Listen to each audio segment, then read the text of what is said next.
من أجمل الأغاني اللي اتغنت في حب مصر أغنية مصر هي أمي. غنتها الفنانة المصرية عفاف راضي، وغنتها الفنانة الألمانية المصرية فاطمة السعيد. وأصلا الأغنية كان غناها أول مرة الفنان فؤاد المهندس في فيلم فيفا زلاطة. الأغنية جميلة جدا وهغنيها وعايز رأيكم في الأغنية. مصر هي أمي، نيلها هو دمي، شمسها في سماري، شكلها في ملامحي، وحتى لوني قمحي، لون خيرك يا مصر.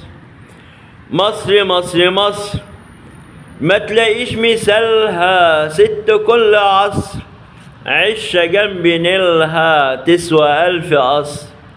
ما تلاقيش مثالها، ست كل عصر، عشة جنب نيلها تسوى 1000 قصر.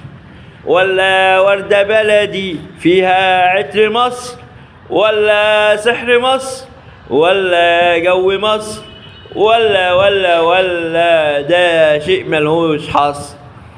اوبن انفيتيشن، روحوا زوروا مصر، وانتم تعذروني لما اقول يا مصر. مصر مصر مصر مصر مصر مصر، فاتك نصف عمرك ياللي ما شفت مصر.